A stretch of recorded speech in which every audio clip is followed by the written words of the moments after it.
But John 3:16, for God so loved the world, he gave his only begotten Son, that whoever believes in him shall not perish but have the everlasting life. I think we heard that verse so many times.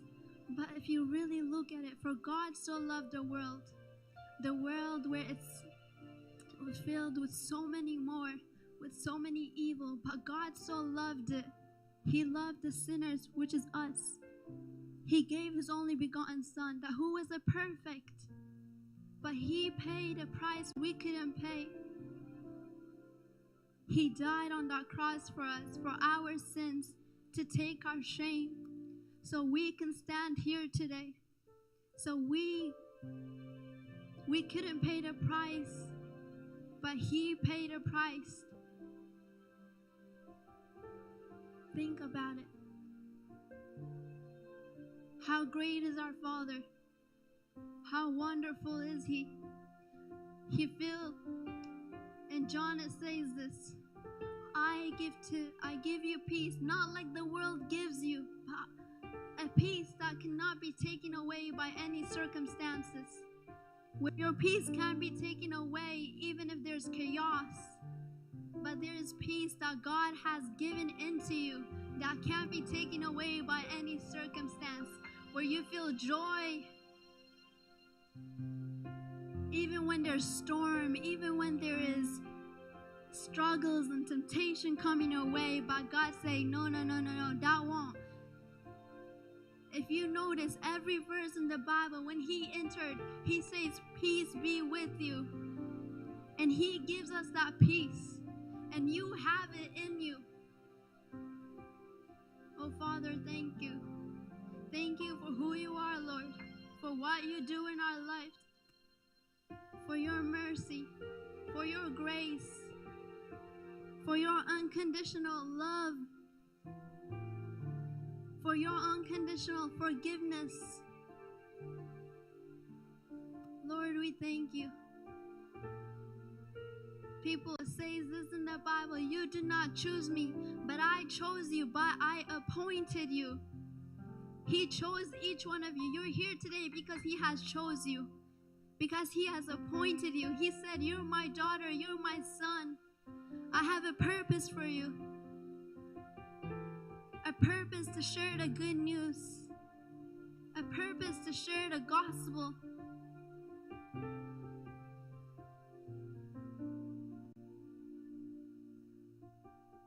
How lucky you are. Don't take it for granted. All of us, we tasted the goodness of God. We've seen the goodness of God. His love in our lives. When we fall, he picked us up. He said, I'm here for you, my daughter, my son. His love never changed, no matter what circumstances we are in. No matter what we go through, no matter what we do, his love for us never changed. He is the same God like he was yesterday. He's the same God today. He is the same God tomorrow. He never changed. His love never changed. The things he gives you never change. His blessings never change. He is the same God, the same loving God that you met yesterday, the same peace giver God that you met yesterday. He's the same. When I think how blessed we are just to live in his presence, just to gather here and worship him and praise him and pray and just be in the presence of God. Let God be your joy, your pride, your peace. Let God be what you are. If it's your biggest success in the world, let it be God, because there is no other success but him. The minute you have found God, the minute God has opened your eyes, that is your biggest success in life. The minute you accept Jesus, that's your biggest. That should be your pride. When you walk out of the room, when you come into the room, walk with pride, knowing that you have Christ in you. Knowing that he has created you in his image so beautifully and wonderfully. Oh Father, we thank you for this day. We thank you for who you are and for what you keep doing in our lives. Father, as we go along with our day, I pray that your presence is in the middle of us. And I pray that you lead each one of us in your presence and worship in everything we do, Father. I thank you for who you are and for what you have done, Father. Thank you for your grace, for your mercy, for your unconditional love. Lord, as we go into worship, may your spirit be with us. May your presence be with us, Father. In Jesus' name I pray. Amen.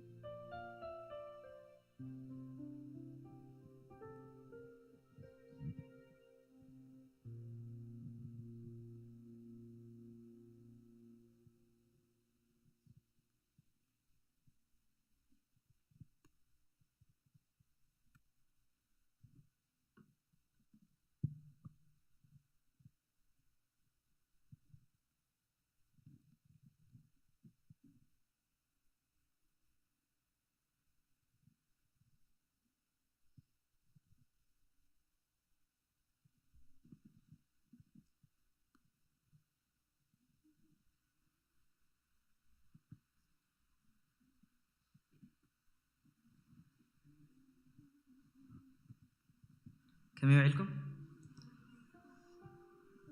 شيء أب مصحف قدسي أنت أيبل مزمور داوود እግዚአብሔር ሲ ኣብቲ ኣዝዩ ክብር ድበለ ኣብቲ ዝለዓለ ይርከብ ኣብቲ ኣዝዩ ትሕት ድበለ ድቑስን ስውርን ልብ ድማ ይርከብ ይብል ስለዚ ትሕትልና ኣብ ቅድሚ መጺና ንጎይታ ከነመስግኖ ኢና ሕጂ ድማ ኣሕዋቴ ተንጺና ንኽብሪ ጎይታ ንዝምር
كي تنكفاني كي داسسكاني كتوي تنتين عبزي ودقيو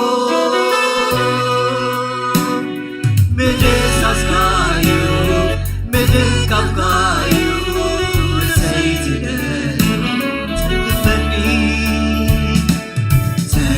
تنكفاني تنكفاني تنكفاني تنكفاني داسساني داسساني داسساني داسساني حلفاني حلفاني حلفاني حلفاني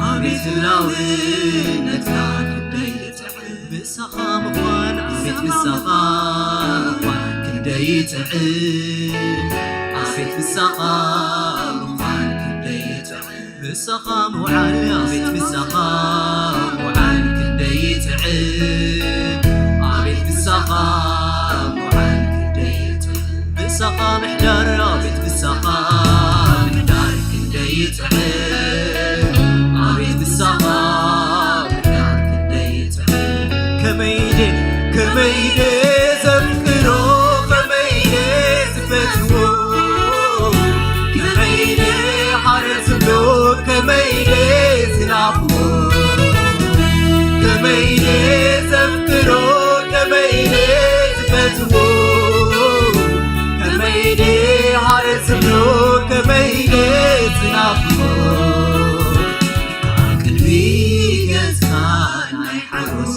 قابلو أبكي قلتنا ناي حقوت قابلو أبكي قلتنا ناي حقوت قابلو أبكي قلتنا ناي حقوت قابلو كميدي كميدي زفكرو كميدي زفتو كميدي حارسلو كميدي زنافو كميدي زفكرو كميدي زفتو كميدي حارسلو كميدي زنافو عقلبي قلتنا ناي حقوت قابلو عقلبي قلتنا ناي حقوت قابلو قابلو عقلبي قلتنا ناي حقوت قابلو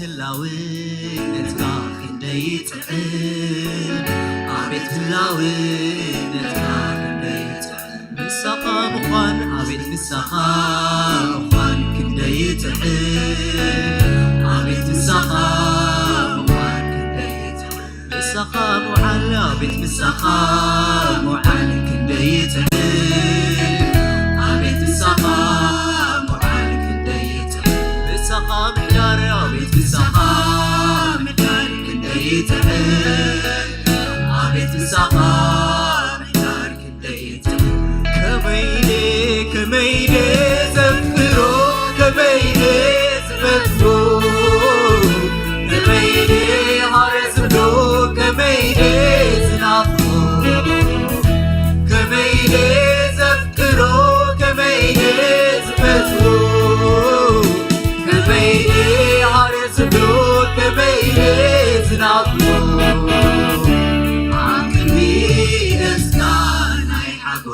تقابلو عقلي قتكان أي حبوت تقابلو عقلي قتكان أي حبوت تقابلو عقلي قتكان أي حبوت تقابلو تزكي ولاد زنقمك السماء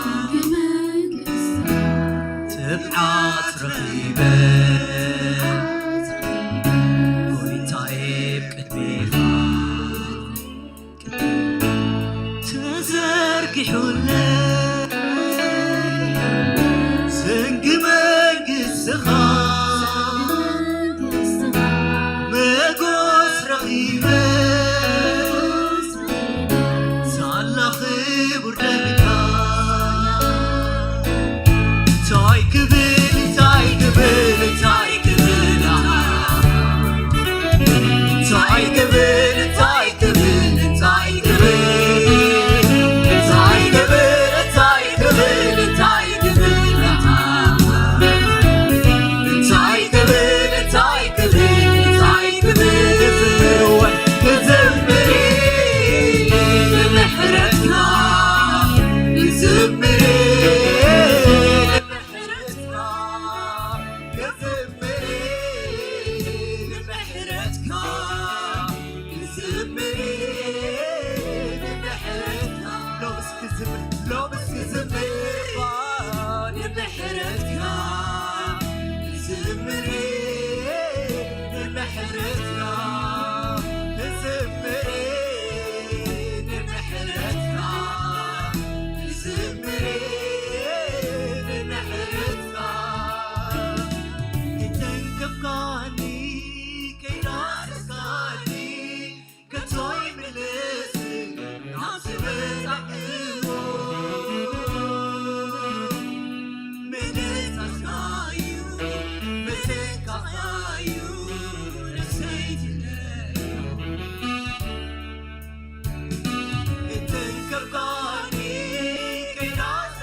كرمي قسان ناي حقوس قابلو عم كرمي قسان ناي حقوس قابلو عم كرمي قسان ناي حقوس قابلو عم كرمي قسان ناي حقوس قابلو عم كرمي قسان ناي حقوس قابلو عم كرمي قسان ناي حقوس قابلو عم كرمي قسان ناي حقوس قابلو عم كرمي قسان حقوس قابلو عم كرمي قسان ناي حقوس قابلو يسوس عم كرمي قسان ناي حقوس قابلو هللويا آمين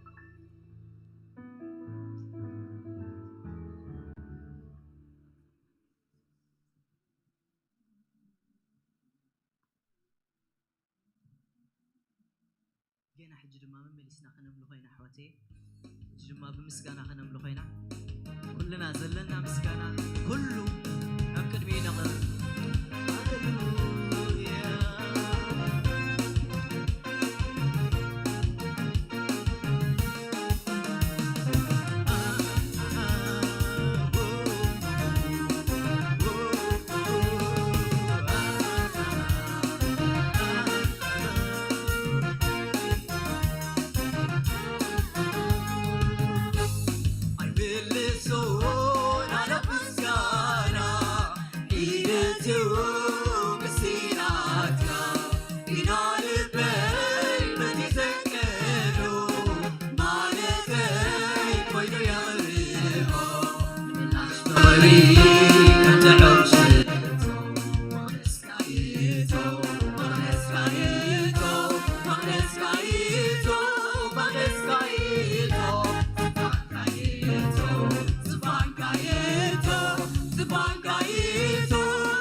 بيسوس لازدحا وسيلفين كنا كوسخية مسكانخا وسيخلق ويا وساس خلقا سرب ونسلو يزير حسين خاطراي يقولوا فيه كنا كوسخية مسكانخا وسيخلق ويا وساس خلقا سرب ونسلو حسبي بحسبي بين خاطراي يقولوا فيه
I'm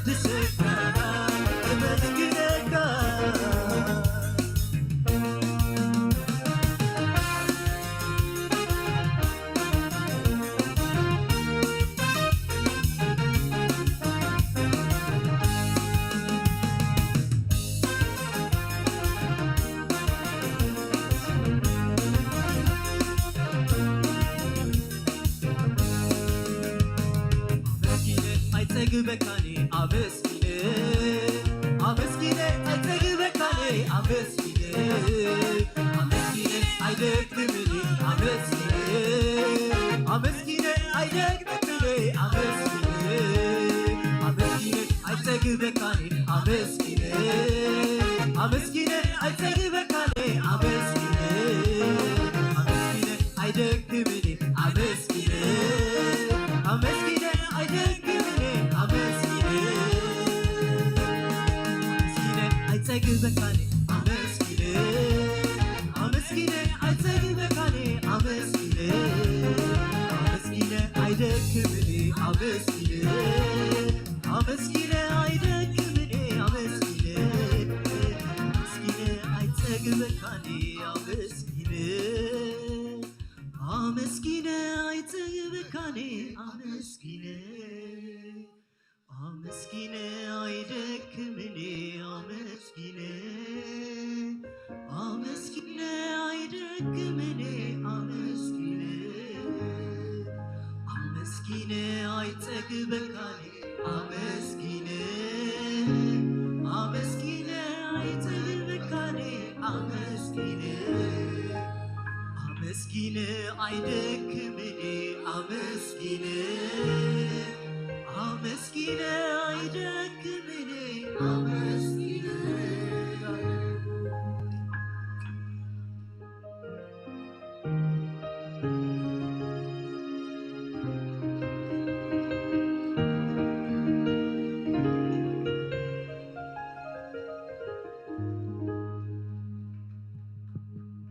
Thank you, Jesus. Don't we serve an amazing God? Thank you, Lord. We give you praise. We will worship Him in Tigrinya, in English, in every language. I mean, He is the God of infinite, and we worship Him in infinite ways, Lord. Thank you, Lord God. We give you praise. Amen. And now we're going to worship Him in English, and we're just going to never be tired of worshiping this amazing God that we serve. So I'm just going to invite the English part of this service to come to the stage, and we're just going to just worship Him, and we're just going to give Him all the praise that is due to Him. Amen. Thank you, Lord. We give you praise. Thank you, Lord. We give you praise. We glorify your name. Thank you, Jesus. Thank you, Jesus. We give you praise. Hallelujah. Hallelujah. Hallelujah. Give you praise. Thank you, Jesus.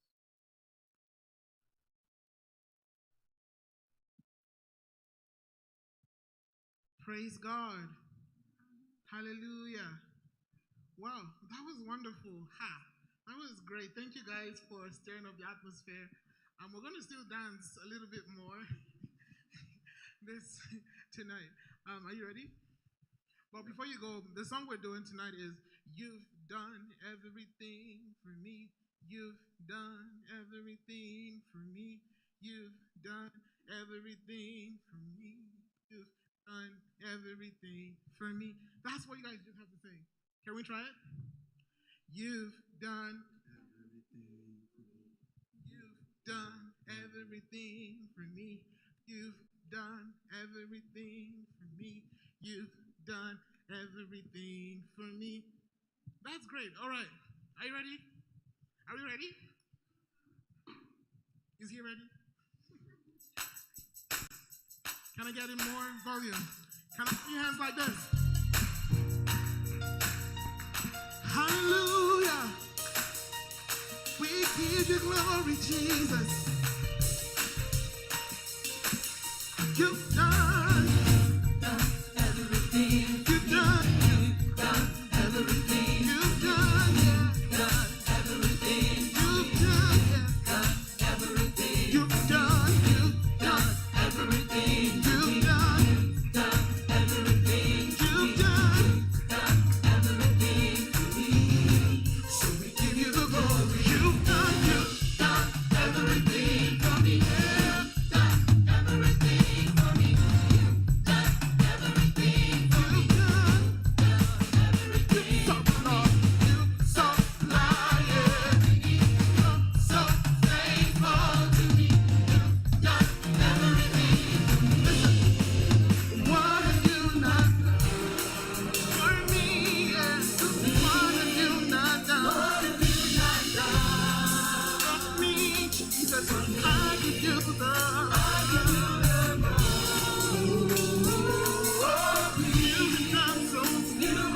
I need you all to jump on this one. You've done everything. You've done everything.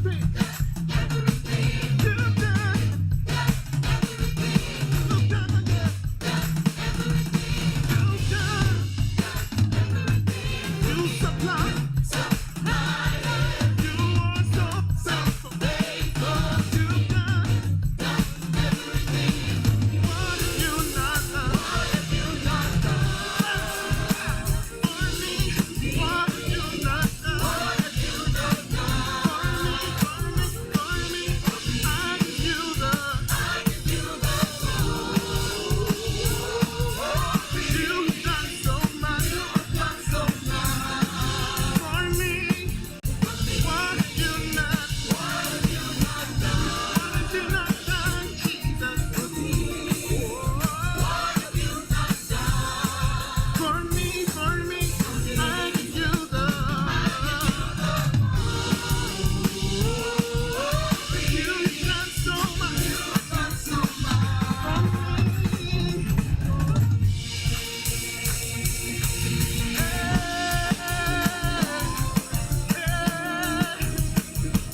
Deep in your hands.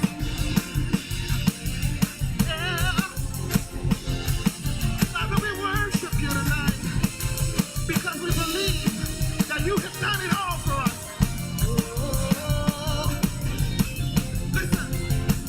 You've done everything. You've done everything. You've done everything. You've done everything. You've done everything. You've done everything. You've done everything. You've done everything. Always making a way. You've done everything. You've done everything. You've done everything. You've done everything for me. You healed my sickness. You restored my soul. You've done everything. You've done everything. You've done everything. We give you a praise.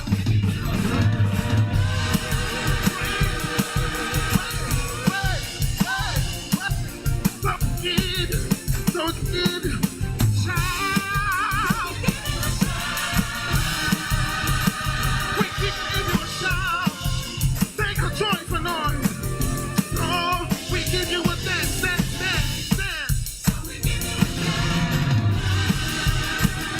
We give you a dance, Jesus. So we give you my praise.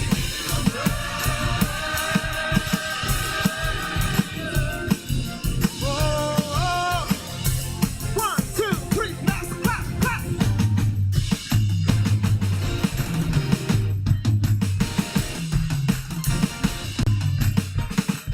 We love you, Jesus. So we give you all of our worship. So we give you a praise. We give you a we give you a so we give you a praise.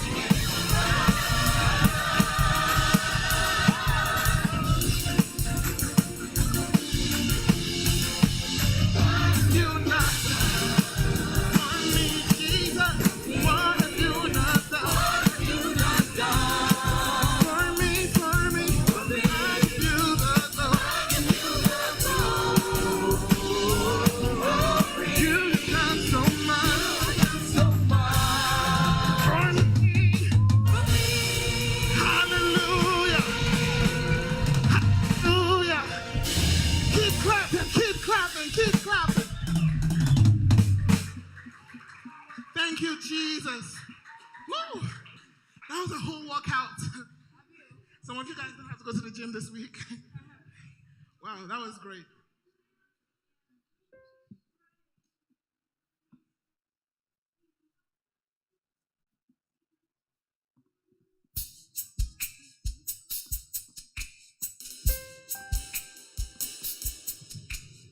We're going to be having Haran lead us in this song.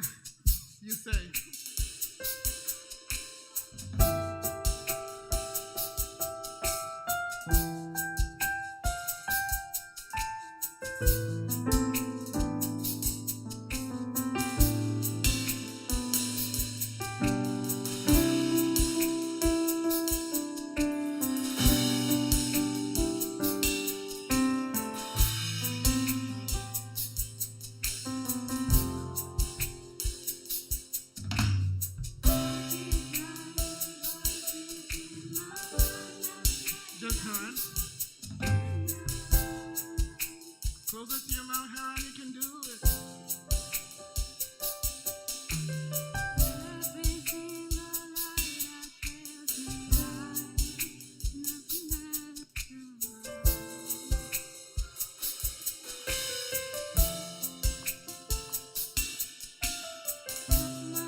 to glorify your mighty name, Jesus.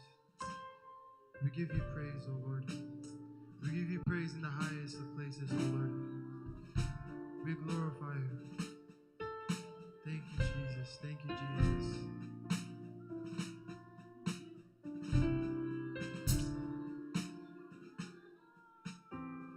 Creator of the universe, we give you praise.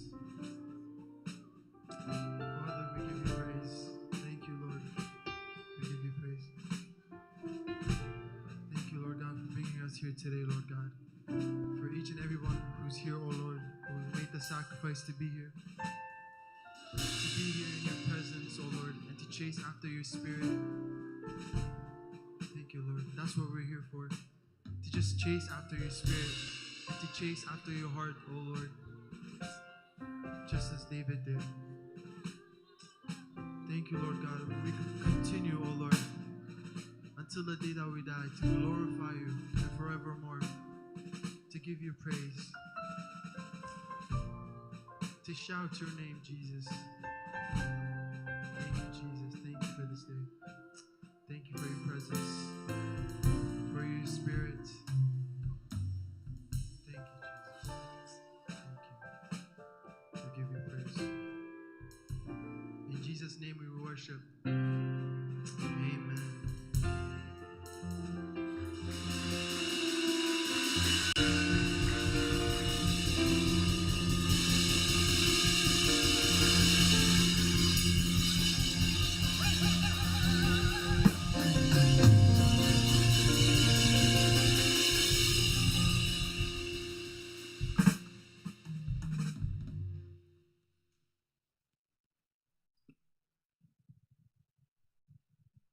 That was amazing.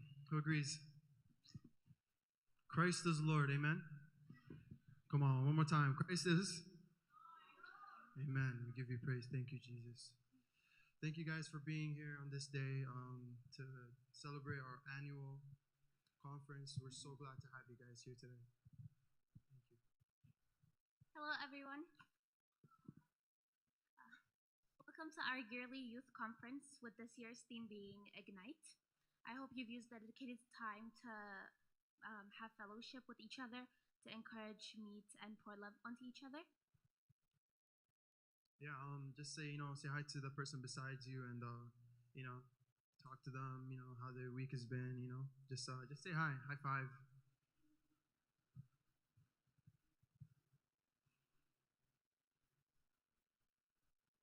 And now we're just gonna do like a quick prayer to just dedicate our evening here tonight. If we could all just bow down our heads, and we're just gonna pray. Thank you, Lord, for this day, Lord. Thank you, Lord God, for your grace, for your mercy, Lord God. Father God, as we go on tonight, Lord God, I pray that you ignite in us, Father God, the fire and just the vigor, oh Lord, to just go after you and like after your presence and in your spirit, Father God. And I continue that, Lord, that vigor never dies, oh Lord. I pray that after today, Lord, we go out different people, and we're just like a testimony of our, thank you, Lord, of our resurgence. Thank you. We give you praise. In Jesus' name, amen. To introduce our weekly youth gathering, we have a service every Friday. Starts from 6:30 p.m. and then it runs until 9 p.m. This is an amazing opportunity for our youth, especially the ones who do speak English, to come together and worship, learn about God, have fellowship with each other, and let's just make sure to all be there. Also, introducing something new to majority of us. We're starting to do Sunday morning service. So we'll be having an English young adults service, and it's dedicated to our high school graduates and above. So if you fit into this category, please make sure to come in, and it will be from 10:30 until 11:30. Yeah, we'd love to have you guys. And just a quick reminder that we still have the Sunnyside camp, and any of you guys who are not still registered, you're free to do so, as well as the young adults. It's an amazing experience. I personally have not gone yet, but I'm definitely planning on to probably next year, this year. Yeah, and also for this Sunday, we have, again, tomorrow being our last day of Ignite Conference, we will have the two regular services that we have from 9 a.m. until 11, that being our first shift. And then the second shift will be right after that, being from 11:30 to 1:30, I believe. And we also have the young adults service that happens in the evenings, which is at 5 p.m. So yeah, just be here and just be here ready to serve and to just just experience God. Yeah. Guys, please come tomorrow, especially because this conference is for us. So if you guys want to come to even 3 shifts, like, you're welcome to. And today we have Marvelous and his team with us. Marvelous is an amazing, talented musician and worship leader. He serves at the head of media and choir director of Christ Love Assembly in Calgary. Renowned for his humility, quiet demeanor, and kind heart, Marvelous is truly a man of God. And he's leading a band featuring Nonso, Dumebi, Sonia, and Joy, which I've had pleasure of meeting today. So Let's have you guys. And yeah, least but not least, we have among us from Calgary, Alberta, Sebastian Martinez, who serves in the kids pastor and junior high's influence director at First Assembly Church here at Calgary. While Sebastian is passionate about connecting the next generation with the life-transforming presence of Jesus, he is also an avid sports fan, a moviegoer, one who loves both Calgary Flames and the Avengers. Nonetheless, Sebastian's heart is that students would grow in their walk with Jesus and through the venue of discipleship. So if we could just welcome Sebastian onto the stage, so just a warm welcome. Amazing. Can we give it up for this team? Aren't they incredible, guys? Come on, let's give it up for them. It's not easy. So are we doing the interview right now? yes, we'll be having a panel discussion Okay, right now. great. I just wanted to make sure. I hope I didn't forget anything. Yeah, so sorry guys, I forgot to mention that. But yeah, we're going to be having the panel discussions, and we're just going to we'll have like a 2-minute break. But To just like have fellowship and talk to people. Oh, okay, never mind. We'll just go right over right away. Okay.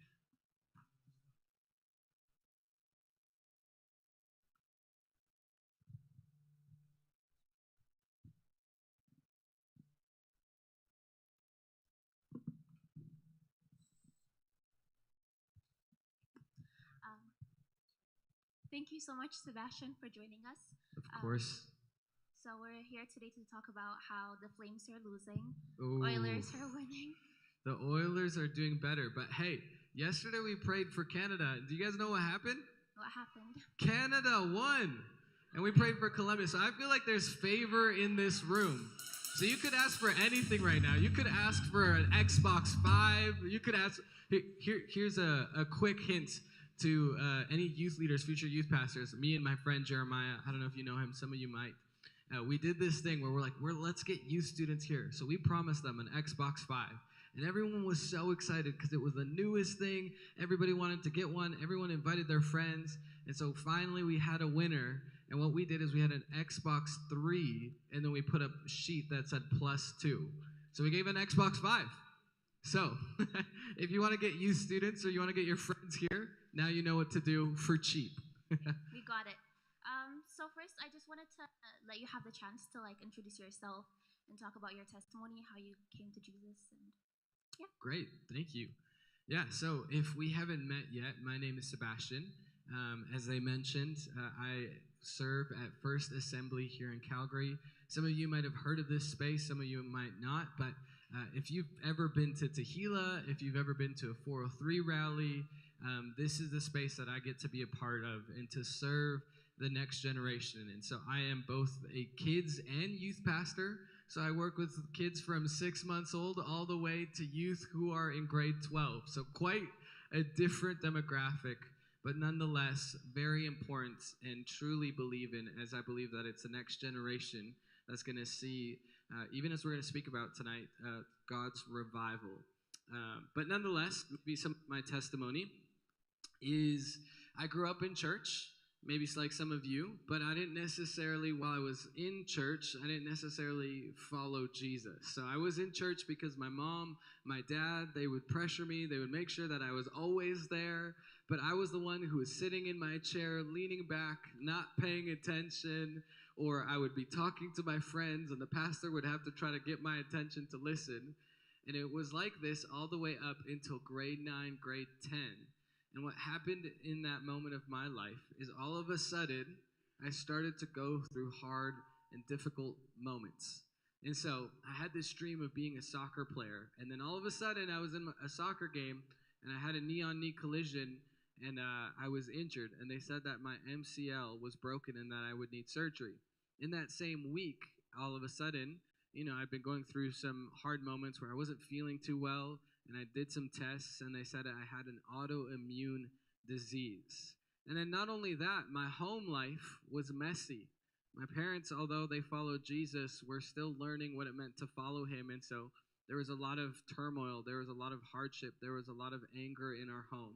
And so all of this led to this moment where I'm in youth service, and I'm like, okay, God, I've got nothing to lose because it feels like I've lost everything.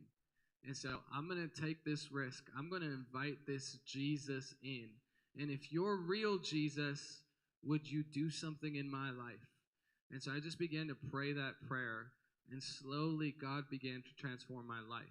Now, it's not that everything changed right in that moment, but what did happen is over the next few weeks, the MCL injury, for example, that they said I was going to need surgery and wouldn't play for a year, my dreams crushed. Within 2 weeks, I was running, and I was playing, and I was doing the things that I loved. My autoimmune disease, one of the things that I had or was diagnosed with was hypothyroidism, where they said essentially that your body doesn't produce the antibodies it needs.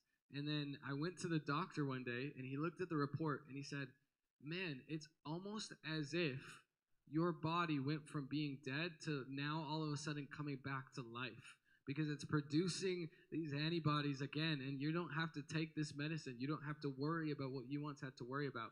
And so within that prayer of, God, if you're real, I need you to show up in my life, God showed up. And it didn't change everything. It didn't transform everything right away. It was a journey and a process. But nonetheless, through that process, I realized there is a God out there who loves me, who sees me, who hears me. And so from that moment on, I've dedicated my life to sharing the good news of Jesus so that others, like you, could experience hope, even if you're going through hard times. Yeah, that's definitely amazing. Yeah. Yeah, I just want to ask you, so you became from someone who grew up in church, didn't really know God, and then to experiencing Jesus in a real way. So how did you come to serving? Yeah, great question. So for me, it really just happened naturally that once, I had that encounter with Jesus, I just said, you know what? Like, I want to give my life to this. There's nothing greater than this. And so it's almost like I thought of it like this. Like, if you had news that could save your friend's life, would you keep it from them? If you're on a road and there's a semi-truck going straight their way, and you can save their life by yelling at them and saying, hey, you got to get out of the way, would you not do anything it took to let them know? Or would you just stay silent? And so in that moment, I was like, man, I've experienced what saved my life, what saved me from depression and hopelessness. And I won't know that others are facing that. And without Jesus, they might give into the fear. They might give into the despair, whatever it is. And so I decided I wanted to give my life to that. So there was a journey where I just started serving at youth group. I would stack the chairs. I would help out in the kids ministry. I would just be around to help out with whatever's needed. Then I went to Bible college. I studied in Portland. I went there for 4 years. And then I ended up getting the invitation to work on staff at First Assembly, which has been amazing. Yeah, that's really cool. Okay, so this conference, the theme is Ignite. And I just want to ask you, is revival something that's how typical Christianity was always meant to be, or is it just like something extraordinary and we just see it throughout centuries? Like once in a century, is that something what revival is, or is it how Christianity is meant to be? This is a great question. I just want to say you guys have some incredible questions. These are some hard questions, but I love that you're asking the tough questions. So first, it's important to define what revival is. Revival is actually not even mentioned in Scripture. You'll read all throughout Scripture, and it's not actually mentioned, but the idea of revival is. And so what revival, the actual term, stems from is this Roman word that's revivo. Revivo. Re meaning again, and vivo meaning life. And so what revival actually is describing is new life or life again.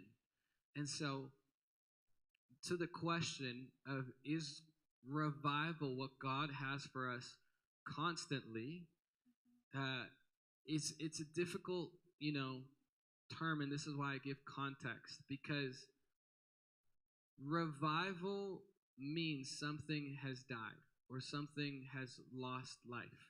And so it needs to be revived. And so this is God's heart for his children, that we would be revived, that we would experience revival. But is revival something that's going to happen for the rest of our lives and it's going to happen constantly? I think God's more preoccupied with, our hearts sustaining and stewarding the move and the revival of God. And so I might need you to repeat the question so I can answer it well, but is yeah. revival how typical Christianity is meant to be? So revival is Christianity, or is it something extraordinary that happens throughout centuries? Yeah, I think it's something that's extraordinary that happens. Again, revival meaning to be revived again. It talks about this moment where you've been dead and you are brought back to life. And so that's a moment. But that's not necessarily the whole course of our Christian lives. And so sometimes we feel like, oh man, like the call is to always be in revival. But even as we look at history, that hasn't been the case. Revival is needed when things are broken, when things are dead. But God is more preoccupied with us actually living out this call. And so I would say it's more of an extraordinary event rather than typical Christianity. Because again, to what that term describes is it speaks to initial moment. And then there would be other things that you would use to describe what God has called us into as believers for the rest of our lives. Amazing. So just like a follow-up question, what does life look like after revival? It's a great question. I'm going to talk about this in the sermon tonight. It can't look the same. Scripture says that once you've accepted Jesus, the old has passed and the new has come. And so what was there before can no longer be the same. So when revival takes a hold of our hearts, when Jesus grips our life, it can't be the same.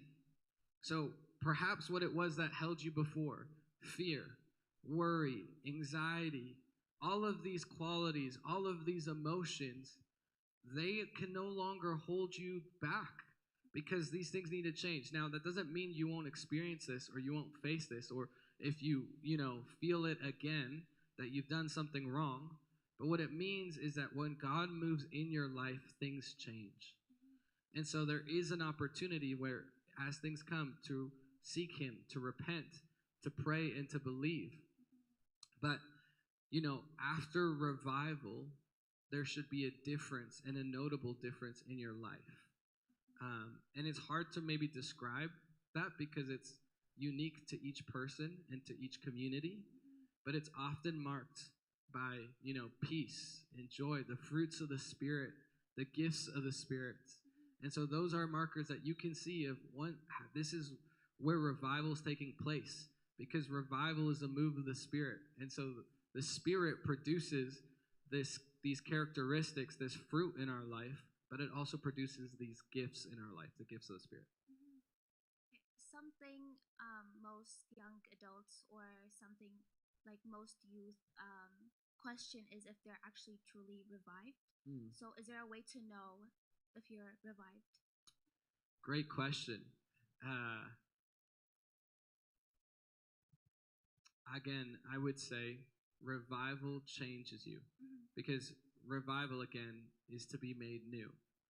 And so if you're constantly, caught up in the same sin, if you're constantly, choosing what is wrong and what is sinful, and you're living in this sin, I would say that perhaps God hasn't fully, revived your life or revived your heart.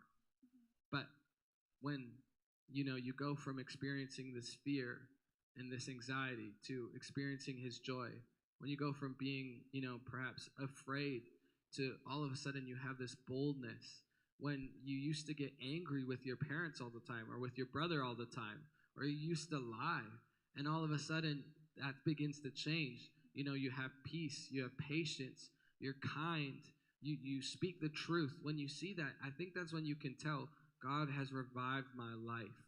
God has actually done something within me. True. Essay. So, do you recall a moment where you felt like you were revived, or you felt like, okay, now I've accepted Jesus in my life, and everything from now on is going to be different? Good question.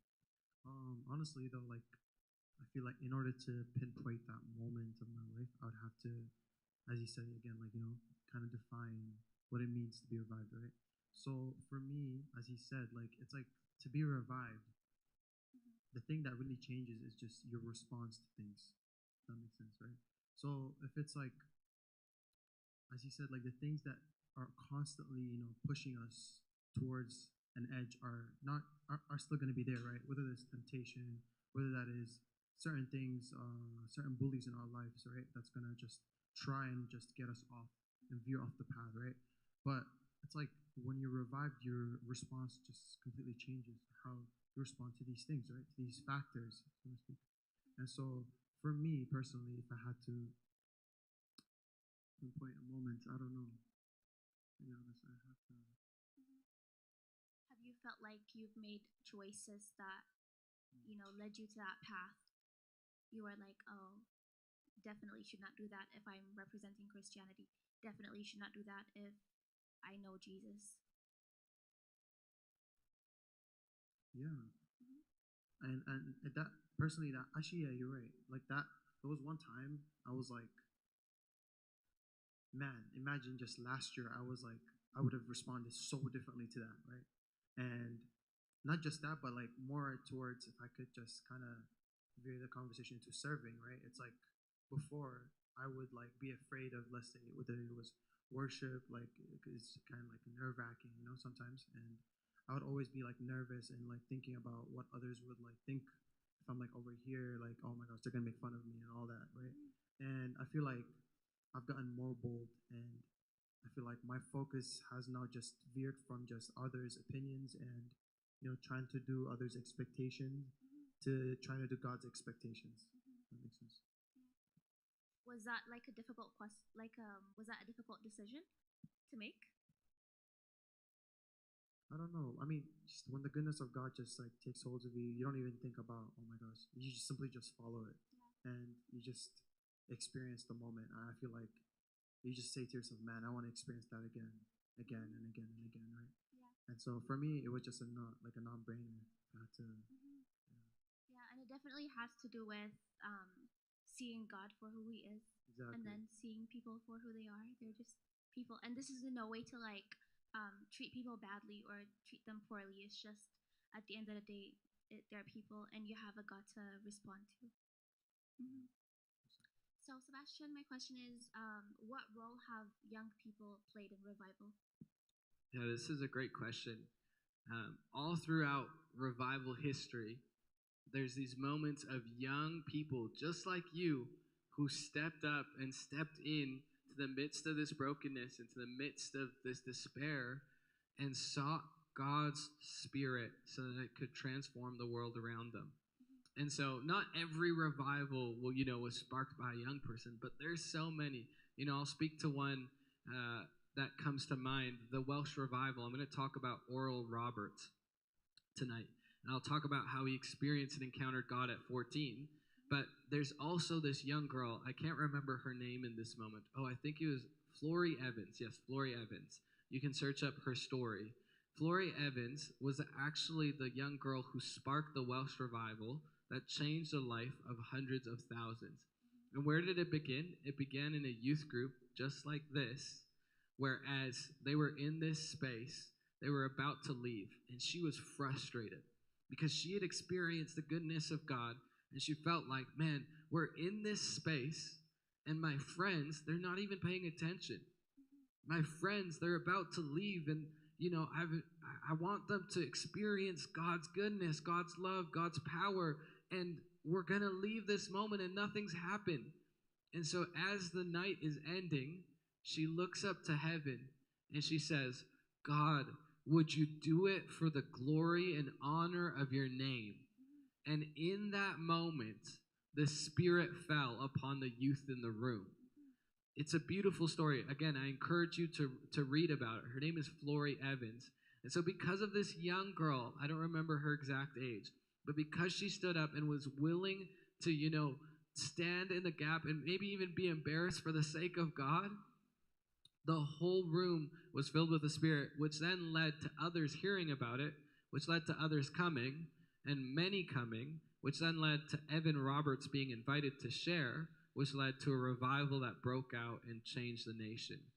And so all of it starting because of a young girl in youth group that was tired of just seeing, this rhythm and routine without the Spirit of God encountering her friends. So there's many young people. That's just one story. Yeah, you said her name was Flory Haven? Flory Evans. Okay. So her story is amazing. Mm-hmm. You said it led to a bigger revival, it led to a bigger impact.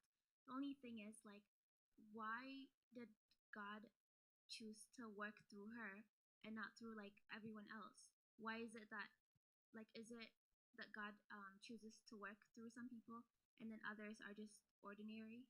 This is a great question. Scripture says that God often chooses the foolish things of this world to humble others. And we don't always understand God's process and who he chooses. But oftentimes, all it requires is an openness and a willingness. And so I believe that God could use anybody. God could use a PhD student. God could use, the one who's just working at the nearby grocery store. But what I think it depends on is the willingness and availability of our hearts. And it's oftentimes those that are on the edges of society, those that are less fortunate, that find themselves in a deeper place of despair, and so they surrender more. And so I think that's sometimes why God chooses these people that, it doesn't make sense to us. We look at the disciples. Who did Jesus choose? He chose, the tax collector. He chose the fisherman. He chose, all of these ragtag disciples to change the world. That most other people in that time would have picked, the strong Roman soldier or, the guards or whoever it was, the emperors. But instead, Jesus chose the fishermen. And I think it's because he was open and willing. And so I think that, sometimes we can wonder, why does God choose them and why does God not choose me? God has a specific call for each of us, and he chooses as he wishes. But I do think that he looks at the heart of his children, and if he sees a surrender, an openness, and a willingness, he's able to move in them and through them. That's amazing. I just want to add quickly to that. It's just, I feel like this just goes back to the idea of the stone that the stonemasons have rejected has now become the cornerstone, right? It's like the things that we humans expect, like you said, you would have expected first and foremost the Messiah to come as a king, as a mighty warrior to save the Jews, and that's what they were expecting at this time. And you would expect his followers to be the heads of the Sanhedrin, the rabbis, the intellectual people, right? To be his right hands and to lead this movement. And yet he picks the humble, he picks the people in the countryside to come and to follow him. And, to make, I think that's just quite amazing. It's true. When you see, when King David is selected, it's among all his brothers. You know, it was the warriors, the ones who were at the battlefront, those who were on the field, and they had only brought them. They didn't even consider David, but the Lord said in that moment, no, he's not here. He's in the countryside. And so it was him who was near to the Lord, who had opened his heart, who had heard from him, that God chose to be king. That's amazing. Okay, guys, I'm getting very good answers, so I barely have any follow-up questions. But just to ask you something, earlier you said it's openness and willingness, but what does that even look like? Is it just waiting 24/7? You're like waiting for God to speak to you, and you're like in your bedroom. What does it look like being open and willingness? How do you know the voice of God? How do you know what God even wants you to do with your life? It's a great question. It's surrender. It's, you know, being available. So often that comes through prayer, that comes through silence and solitude, that comes through worship. It's posturing our hearts, it's positioning ourselves in his presence, and that requires discipline. You know, when we could be, even in our generation, playing video games, or we could be, you know, out with our friends, and not that that's wrong, there's definitely moments for it, but when we're willing to sacrifice and position ourselves in his presence, you know, I believe that God meets us there. And so, can you repeat the question? Maybe I kind of just forgot it as I was sharing. It was really packed. Now I even forgot the question, but I think it was something okay. along the lines of what does openness and willingness Oh, yes, look like? yeah. Is it waiting for God to speak to you with his voice? What does it look like? How do you know what God wants you to do with your life? Yeah, and so it's all of those things. It's posturing ourselves before him. It's positioning ourselves in his presence. It's reading his word. It's being in prayer. It's showing up even when, you know, something isn't happening, and it's continuing to show up.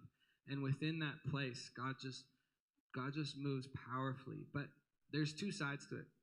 Because you can hear God's voice and you can choose to ignore it. And that's the other side of it, is to be willing and available, is to actually hear his voice, set yourself apart to hear, but also follow his voice. And so obedience is a major part of this.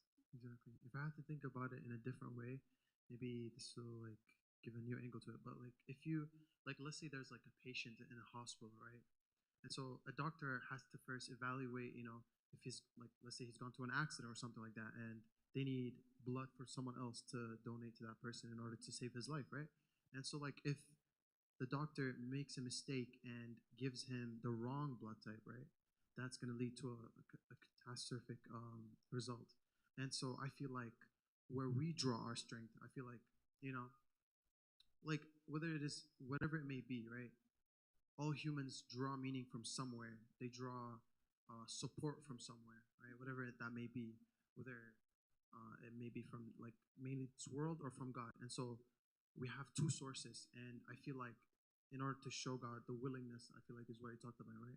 And in order to show that, I feel like you just have to go to the right source, and that could mean like, you know, spending time in prayer every morning instead of, you know, scrolling on Instagram, if that makes sense. And maybe spending time in the Word of God, spending time contemplating God. I feel like it's us that makes the first step, not God, right?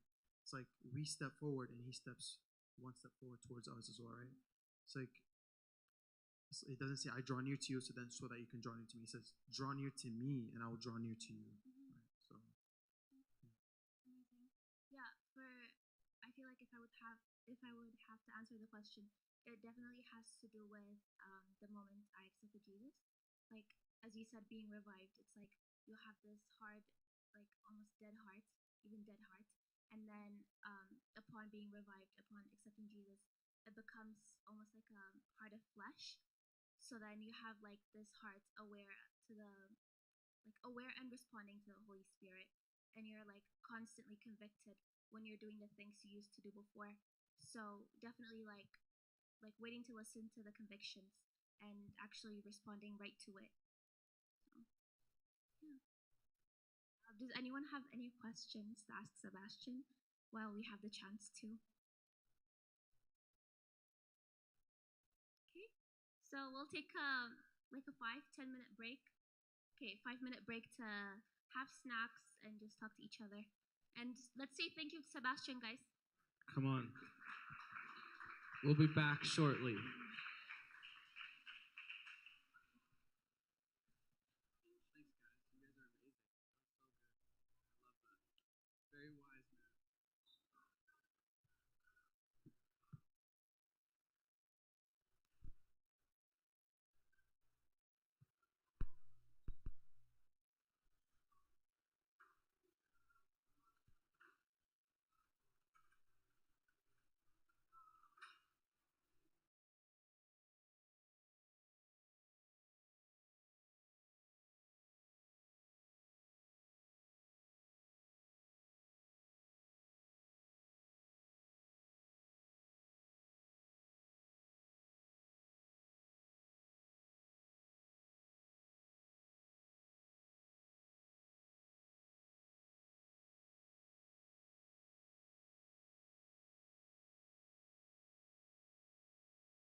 Hello, hello. Sweet.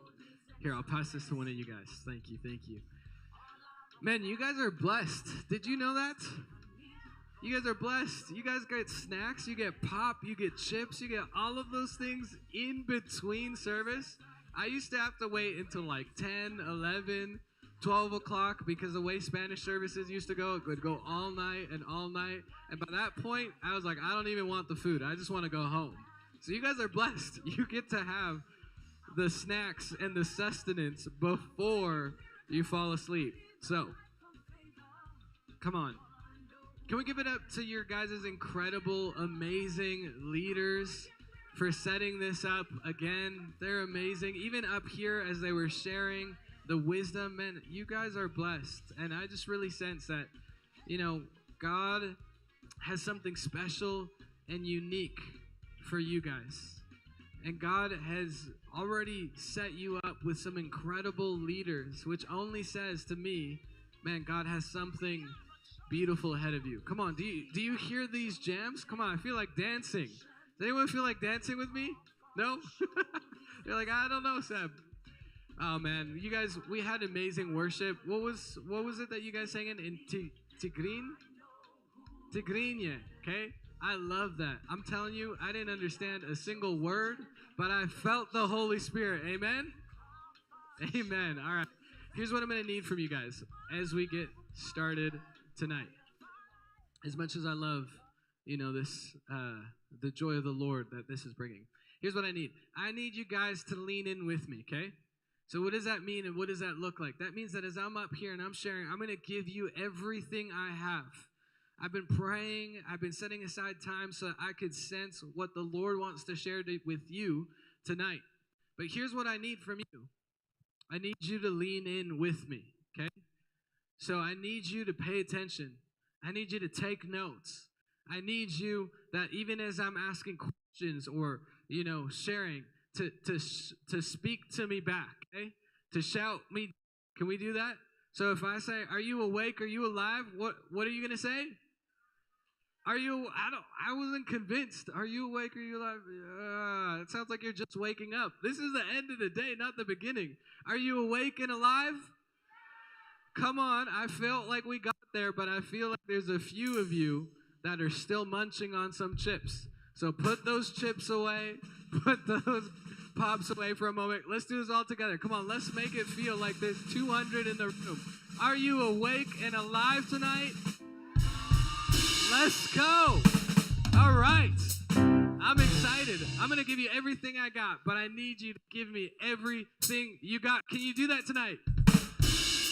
Yes. I feel like a comedian up here. When like there's a stand-up show, every joke I make, there's going to be some drum roll. Or if I make a terrible joke, you can be honest with me too. What's that sound where it's like it kind of dies? Can you do that sound? No. Dun, dun, dun. That could happen tonight. We don't know. All right, we're going to get into the sermon.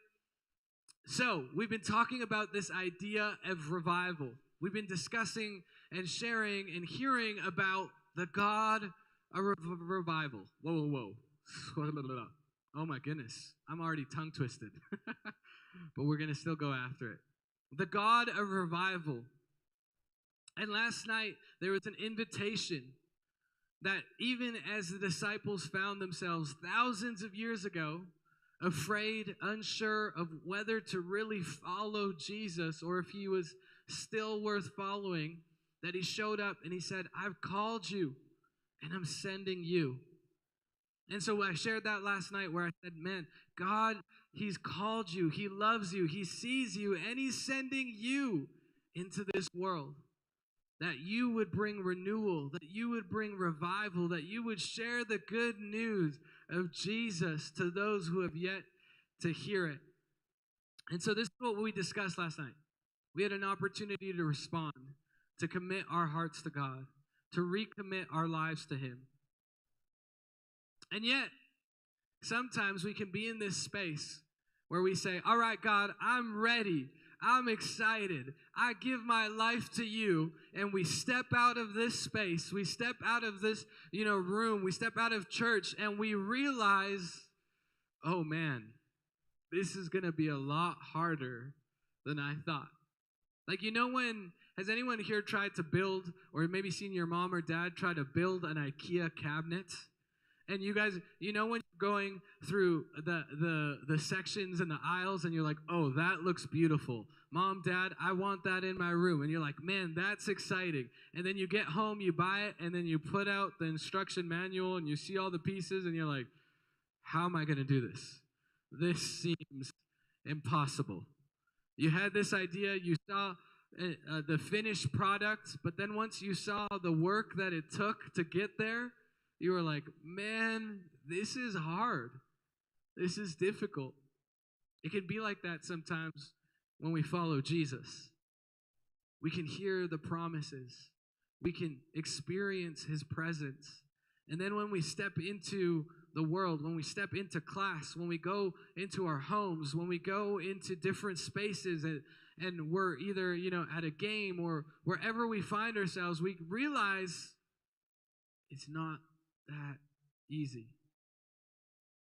I want to share some statistics with you. If you didn't know, you're a part of a generation called Gen Z and Gen Alpha. Can you say that with me? Say Gen Z. Whoa, we went back to kind of tired. Can we bring it back a little bit? Say Gen Z with me. Now say Gen Alpha. So here's some statistics on your guys' generation. They're not the most exciting. They're not the most uplifting or encouraging. They're actually quite difficult to hear sometimes. Did you know that in your generation, almost half, 47% to be exact, often or always feel anxious? Of your generation, 47% often feel anxious. That means half of you in this room have often felt, experienced, or are always experiencing anxiousness. Did you know that 33% of your generation reported that they have experienced persistent depression, feeling down, feelings of hopelessness? That's 1 in 3. So in this room, 1 in 3 of you would say or would report that you felt depressed, that you felt down, that you felt hopeless. Furthermore, 20%, 1 in 5, say that they had a major anxiety attack or depressive episode in the last year. This is this last year alone. 1 in 5. There's not much hope. There's not much to be excited about. Let me speak to the statistics even here in Canada. According to the Canadian Mental Health Survey, 71% of youth between ages 12 to 17 have been bullied at least once in the last 12 months. 77 or 71% of you here in Canada would say that you've been bullied at school. Moreover, 1 in 4 youth in Canada would say they've experienced cyberbullying. And so why do I share these statistics? It's simply to paint a picture of the generation that surrounds you, of the world that we live in. And so we hear, man, God has called us to go change the world. And then we step out, and this is what we're experiencing. This is what we're feeling. This is what we're facing. And we wonder, God, how are you going to do it? See, our world, your friends, your school, your family, the city of Calgary, the community here around us is in desperate need of revival. Our generation, to see a move of God as those who've said yes to Jesus rise up. That's you. That's each and every one of you who are committed to loving one another, to sharing the good news, to see a spirit break out in the world around them. See, there's a world out there that needs to see pain healed, that needs to see cancer eradicated, that needs to see anxiety leading to peace and rest, fear and worry turning to joy and hope, a hopeful generation simply because his church and his children stepped out to pray, to seek the Lord, to live as an example in hope of revival. So as we hear these statistics, some of you, even as you experience some of these statistics, are you willing to seek the Lord for revival? Are you willing to wait it out? See, as I defined yesterday, revival in its simplest terms is this: bringing to life what was once dead. Bringing what was dead to life. There's a world out there that's experiencing death, that's experiencing brokenness, and they need a touch of God to revive their hearts, to revive their souls, so that they could experience the goodness of God, the love, the joy, the peace, the patience, the kindness, the gentleness, the goodness, and the self-control that he brings. Our world is in desperate need of revival. And so I ask you, what are you willing to do? Your class, your friends are in desperate need of Jesus. What are you willing to do? So this is the call, and we've heard it. And as I said, it can feel overwhelming because you see this picture, you've experienced this pain, and you're like, how's it going to happen? You know, you've seen the promise of that IKEA cabinet that's beautiful and it's built, but then you've got all the pieces and all the tools, and you've got the instructions, and you're like, how am I going to get from here to there? And so tonight, that's what I want to share about, is where we can sometimes find ourselves in this place where we're unsure and we're afraid, and we see the brokenness and we think, God, how can you do it? And I want you to know that it's possible and that he's done it before. And if he's done it before, he can do it again. If he's done it before, he can do it again. And so I want to look at the lives of some young leaders who, in the midst of brokenness, who in the midst of, fear and anxiety and all the things that plague our world, in the midst of all of these things, stepped out and stepped in and said, you know what? I'm going to seek God. And revival broke out in the world around them. And so I want to look at their lives so we can learn from them to say, God, how can we step into this? It feels overwhelming. It feels complicated. I feel like I can't do it. When I see the difference, I wonder if it's possible. Well, let's look at these leaders and learn from them. Can we do that together tonight? Yeah? Can we? Amazing. Let's pray. God, thank you for these minutes and moments that we have together. God, thank you that you love us. Thank you that you've called us. But God, thank you that even as perhaps some of us have experienced, that God, your presence transforms. That God, your love changes us. It renews us. It redeems us. It restores us. It revives us. And so God, I thank you that just as we've experienced that, you so desperately desire for the world around us to experience that as well. And you've chosen to partner with us, who are weak, who are fragile, who have failed you time and time again, and yet you've still chosen to partner with us to bring revival to the world around us. And so God, would you be with us as we continue on this journey? Would your Holy Spirit speak to us so that we could see ourselves in this, that we could see that we can truly make a difference because of who you are and what you desire to do in us and through us. In Jesus' name we all prayed. Amen. Amen. All right. So, how do we define revival? I'm going to define it for you, or actually I'm going to, refer to an incredible leader, John Piper, to define what revival is. He says this: in the history of the church, the term revival, in its most biblical sense, has meant a sovereign work of God, in which the whole region of many churches, many Christians, has been lifted out of spiritual indifference and worldliness into conviction of sin, earnest desire for more of Christ and his word, boldness in witness, purity of life, lots of conversions, joyful worship, and a renewed commitment to missions. When you see all of this, this is what you feel. You feel God has moved here. That's revival. God has moved here. See, revival, this is my first point, leads to transformation. We talked about this last night, both within our hearts and in the world around us. This is what God's presence does. As it says in 2 Corinthians 5 verse 17, and I spoke to this earlier, it says this, therefore if if any of you are in Christ, meaning you've invited him into your life, then that means he is a new creation. The old has passed away, and behold, the new has come.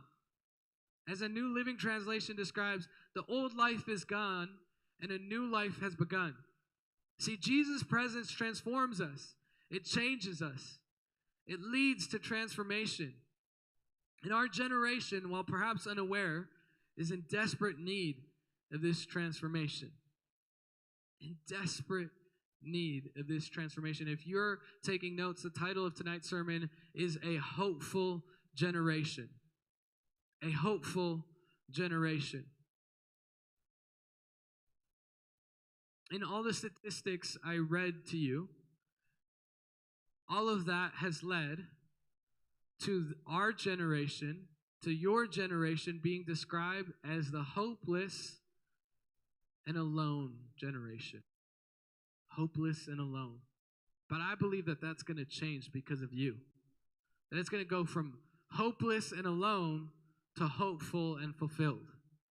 I believe that you, by simply allowing God to move in you, can see that happen in the world around you. That no longer will there just be these statistics. That no longer will there just be, these fears and these concerns. But now we would rejoice over what God has done in your generation. So are you willing to believe that? If you can, turn with me to 2 Chronicles 34. 2 Corinthians 34. Oh no. Yes. 2 Corinthians. 2 Corinthians 34. Tonight I want to begin by looking at the life of a young leader named Josiah. Has anyone heard of Josiah before? King Josiah? Okay, let me ask you a question. How many of you are 8 years old? None of you? Yeah, you are? You're 8? Come on. Amazing. How many of you guys remember being 8 years old? What were you up to back then when you were 8? From what I remember, I was probably, running around, watching cartoons, eating snacks, and that's about it. Maybe playing outside, imagining this whole world in my backyard. That's what I was doing at 8 years old. Maybe some of you would resonate. Well, I want to tell you about Josiah. Josiah, it says in Scripture, at the age of 8 became king. In 2 Corinthians, I made that mistake again. 34 verse 1, it says this, Josiah was 8 years old when he became king, and he reigned in Jerusalem 31 years. If you think you're young, think about Josiah. You've got no excuse, okay?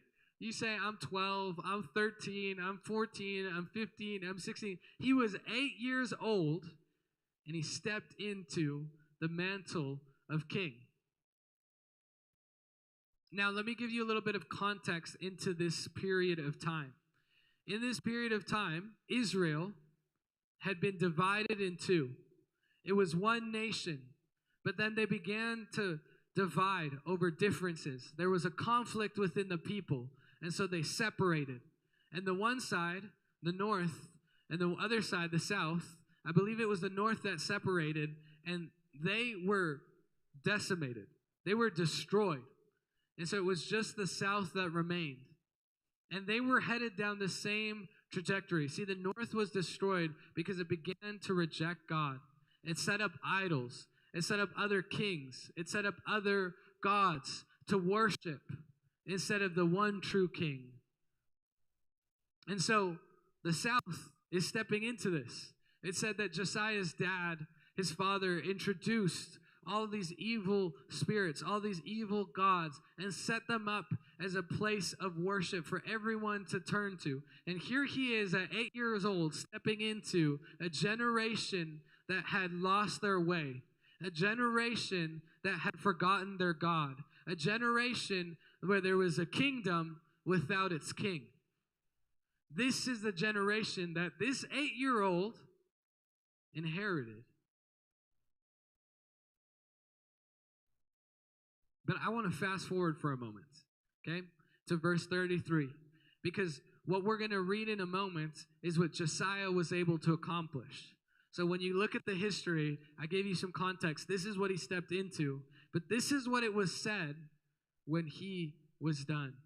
In verse 33, it says this: Josiah removed all the detestable idols from all the territory belonging to the Israelites, and he had all who were present in Israel serve the Lord their God. As long as he lived, they did not fail to follow the Lord, the God of their ancestors. Man, what a change.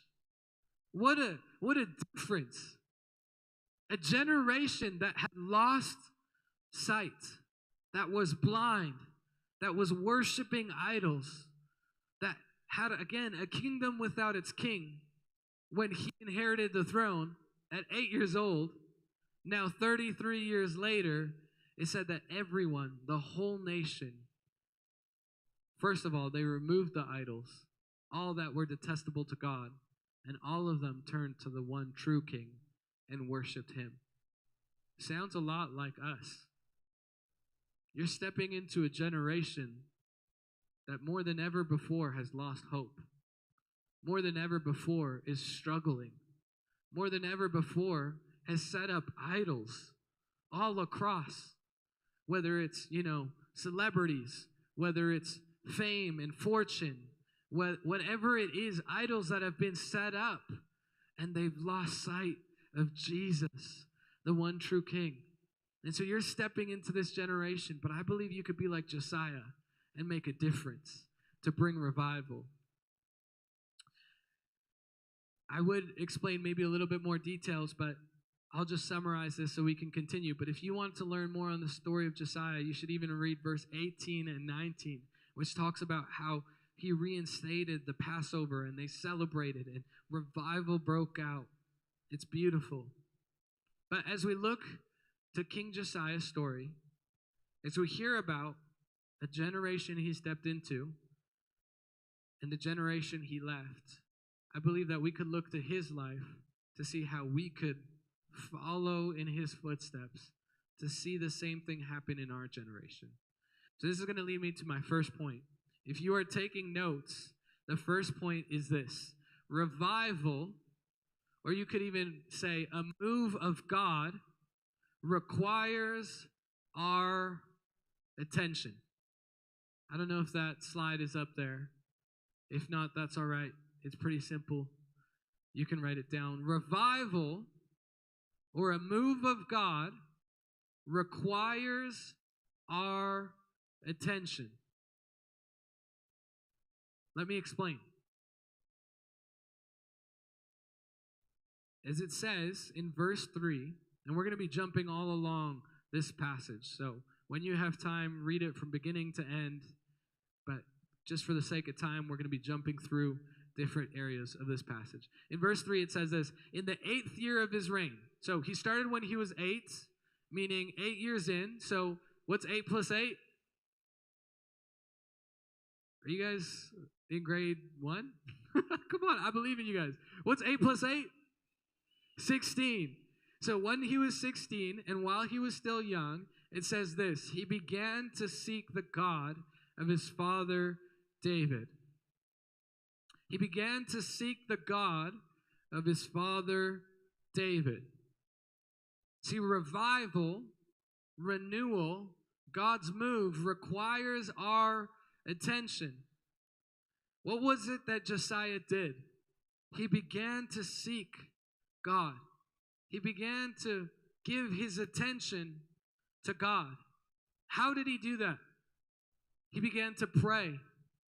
He began to seek God. He began, even as we were talking about before, to posture himself before him, to position himself within his presence, to pray and to seek God. And what's beautiful is as this passage continues, it says this, in his 12th year, so 8 plus 12 is 20, he began to purge Judah and Jerusalem of high places, Asherah poles, and idols.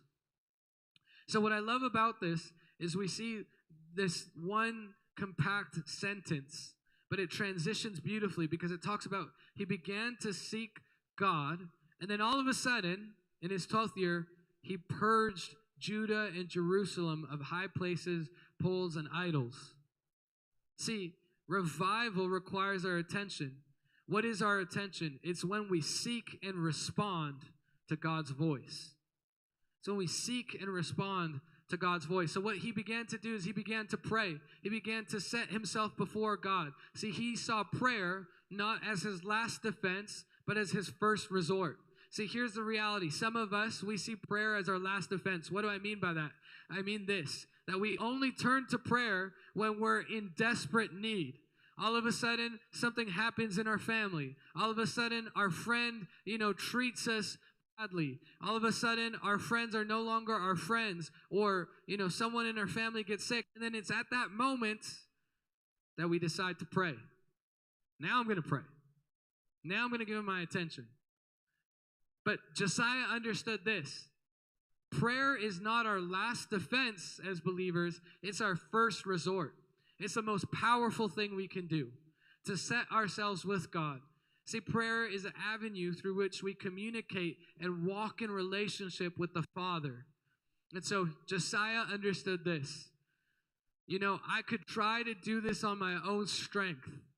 I could tell them that they're doing wrong. And he could wait until the last minute when they were in desperate need and begin to pray. But instead, from the beginning, it says he sought God and he began to pray. He understood this. I want to talk about another individual who understood this. Evan Roberts. I talked about the Welsh revival. I talked earlier about the young girl. But Evan Roberts was the one who was really, while he didn't spark the revival, who led the revival. And it says this, that Evan sought the Lord as a young man. It says within some of the accounts of history that Evan had a deep life of intercession. He would be woken up by the Lord at 1 a.m. and be in prayer for 4 hours until the break of dawn as he sought the Lord's face for a revival to break out in Wales. It wasn't long before God spoke to Evan about bearing the burden of imminent revival in Wales in prayer. See, he positioned himself before God. He saw it as his first resort. Max Lucado says this, our prayers may be feeble. They might be awkward because that's who we are. But our prayers are powerful not because of us, but because who's on the other side of our prayers. See, prayer is powerful because you're inviting God's power in. You're inviting his presence. And both King Josiah and Evan understood this. And both of them saw revival take place. But both of them began from a young age in prayer, seeking the Lord. So I ask you this question. Are you praying? Are you praying? When God's trying to get your attention, even when you're tired and it's 1 a.m., are you willing to pray? Do you pray only when things are difficult, or do you pray always? Because you realize that prayer is the most powerful thing we can do as believers. Do you pray? All right, point number 2, revival or a move of God requires his direction. Revival or a move of God requires his direction. See, it was through God's word that they recognized their wrongdoings. I don't have time to go into all of the details, but in the passage, you're going to see this moment where it says that as King Josiah sent them to, take these temples of God back into order, they found the scriptures. This is how far removed from God they were, that they forgot about the scriptures. They didn't even realize that the Bible existed. That's how far removed this generation was. And I wonder if our generation is similar. How many of our friends have ever read the Bible before? How many of our friends even know about the Word of God, not just by hearing about it, but its importance? See, in this moment, they discover the Word of God.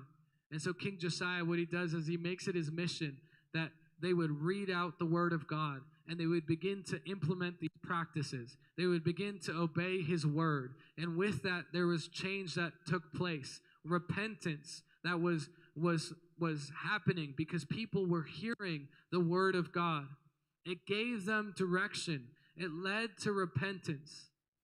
As David Platt states, he says this: if we want to know the glory of God, if we want to experience the beauty of God, and if we want to be used by the hand of God, then we must live in the Word of God. Have you been in His Word? I'm asking you this. I'm not just asking your neighbor. I'm not just asking the person at the back. I'm asking you. Have you been in the Word of God? Even as my friend shared, is the first thing you do when you wake up turn to Instagram? Is the last thing you do before you go to bed scroll through TikTok? Is the first thing you run to when you're free YouTube? Or are you in prayer? Are you in His Word, learning? What is it that God says about me? What is it that God says about my friends? What is it that God is inviting me into? What is it that He has actually called me to be a part of? Have you been in His Word? How can you participate if you don't even know what He says? How can you know where to go if you don't even know what He says?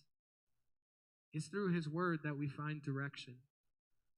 So, revival, a move of God, requires His direction. I'm going to go to my last point.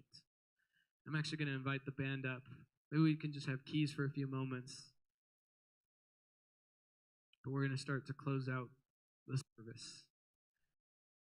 Revival, or a move of God, requires a move of His Spirit. It requires a move of His Spirit. God is the author of revival.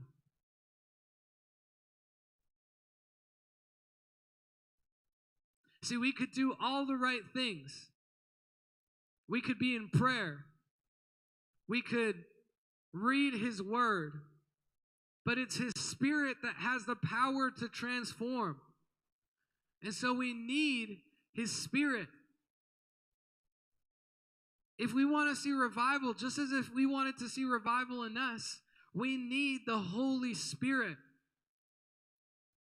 Billy Graham, one of the greatest leaders, one of the greatest Christian leaders of all time, who led a massive, if not the greatest and perhaps, most impactful revival of all time, said this: we, Christians, followers of Jesus, apprentices of who He is, can prepare the atmosphere of revival through our earnest prayer.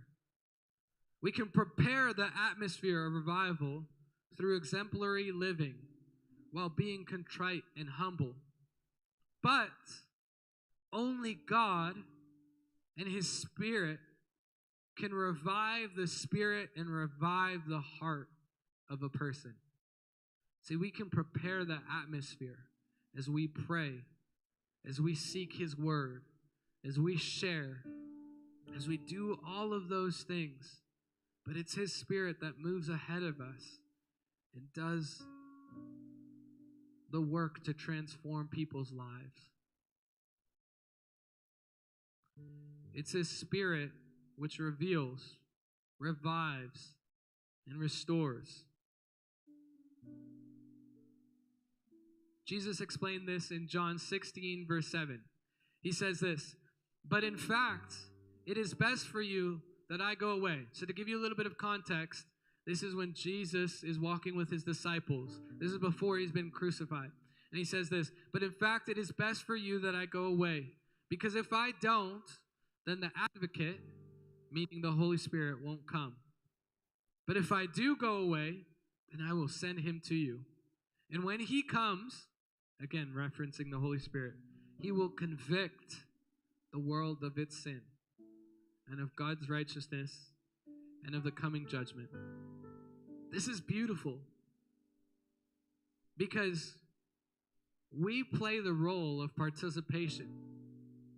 We're a bridge, but we don't carry the weight or the responsibility of actually needing to transform people's lives. God does that. We simply introduce them to the King of Kings and the Lord of Lords.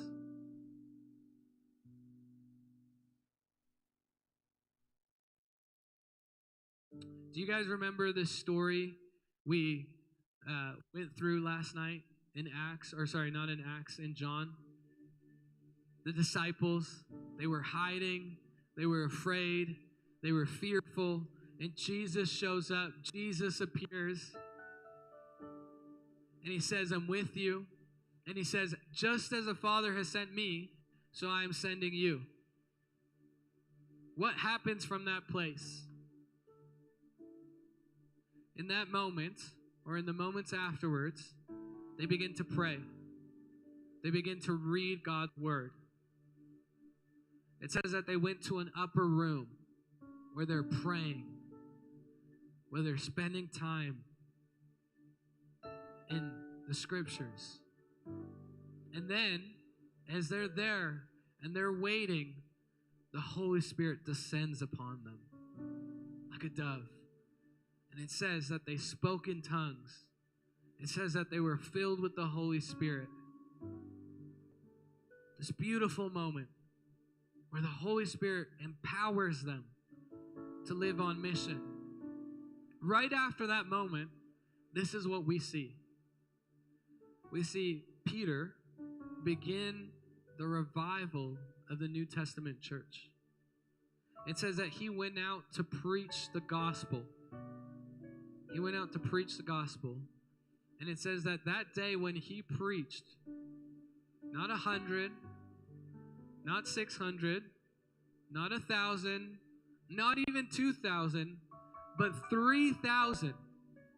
Say it with me. 3,000 were added to the church that day. 3,000. That's farther than the eye could see. There's like 30, maybe more of us, 60 in this room. Imagine that times hundreds and hundreds. 3,000. I wonder, they didn't even have microphones back then. I wonder how people heard, because I imagine Peter could not have been that loud. But you know what that tells me? The Spirit was at work. Because there was people who probably couldn't even hear, but the Spirit was doing something in their hearts. And so they pray, they read God's word, and they're filled with the Holy Spirit. And this is what it does in them.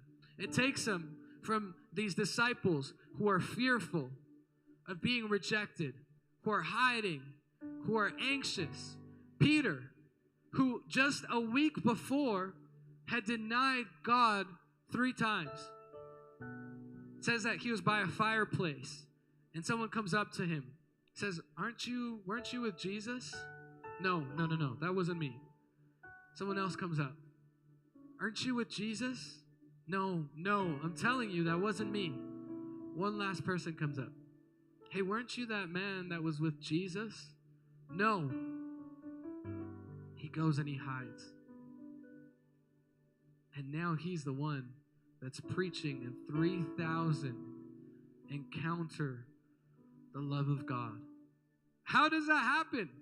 How do you go a week earlier from rejecting Jesus 3 times and denying Jesus 3 times to preaching the gospel unashamedly, unafraid, and seeing 3,000 encounter Jesus? And there was more there.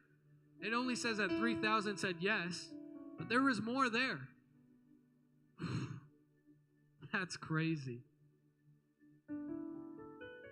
See, how is it that King Josiah, an 8-year-old king, 8 years old, my friend, you're 8, right? Crazy. Imagine my friend, what's your name? Daniel? I love that name. Beautiful name. Imagine my friend Daniel is the one who changes this generation. How does that happen? It's because he was empowered by the Holy Spirit.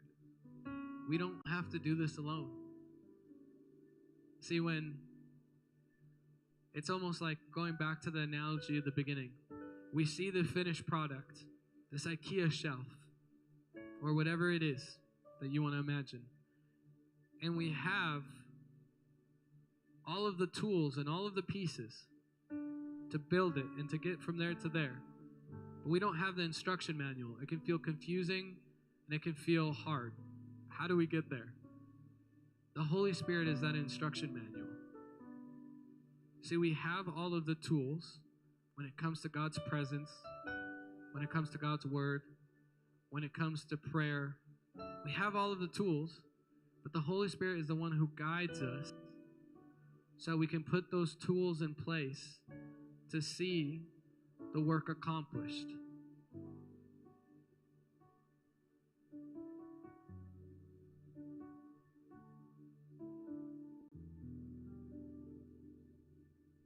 I want to go back to the story of Evan Roberts, and I'm going to invite us to stand up in this moment as we close.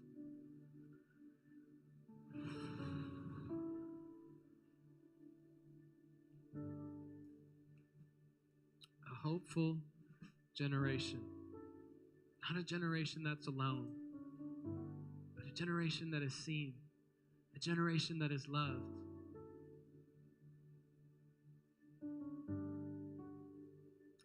You remember the Welsh revival, the one I've been talking to you about? It says this in the newspaper article of that time. I want you to imagine with me for a moment, okay? Within a couple of months, Wales was changed as a nation. Crime was reduced to almost nothing. Often magistrates, meaning judges. Often judges were given a ceremonial pair of white gloves when they arrived to the courtroom. Why? To signify that there were no cases to try. There was no need for judges. There was a wave of bankruptcies, meaning businesses running out of their ability to do their job. Why? Because all of the taverns were nearly vacant. These were the bars. One man found himself as the only server at this restaurant, at this bar, when a group of young youth from the revival meetings came past the building singing praises to God. The tavern owner, sickened by his loss of business, growled at them and threw a couple of empty pots at the youth. But it says over time, he kept hearing them. And so although he was frustrated and sickened by such behavior, he went out into the street and joined the singing group as they made their way to church. And it says when he walked into church, he gave his life to Christ. A reporter went to a police station, wondering what the policemen did now because there was so little crime. This is what the policeman said. He said, "We used to serve 2 purposes, dealing with crime and controlling the crowds. Now that revival has come, there is no crime. So we go to where the crowds are to the churches. And we have several good singing voices among our policemen. So we form 3 quartets and sing at the meetings whenever we get a chance. The police at that time had been averaging 700 cases per week 6 months before the revival. After the revival had taken place, the average was 2. From 700 cases per week to 2. So radical was the change in the coal miners that there was a slowdown in the mines.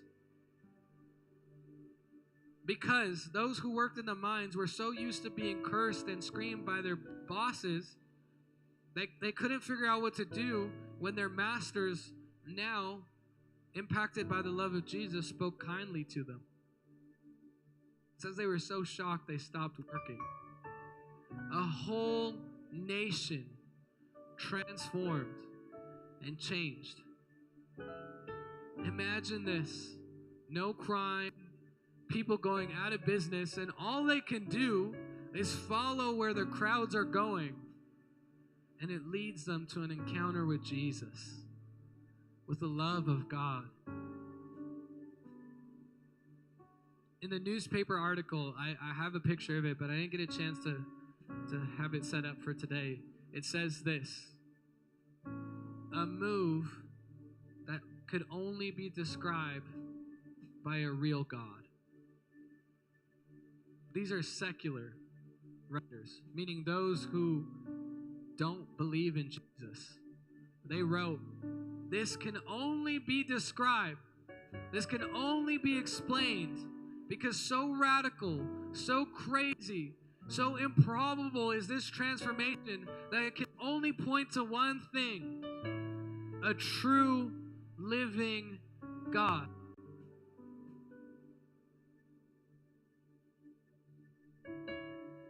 And so we see King Josiah, an 8-year-old king, step into a generation that had lost its sight of Jesus. It had lost its sight of the one true God. It had worshipped all these other gods. And by the end, all of them had turned to God. Peter, who denied Jesus 3 times, led 3,000 in one day, and many, many others. Evan Roberts, who accepted Jesus at 13, praying, reading God's word, led a revival that changed the nation and brought hundreds of thousands to Jesus. And these are only a few leaders. I could spend all night talking about young people just like you who changed the world. I started tonight with this thought: our generation, more than ever before, needs revival.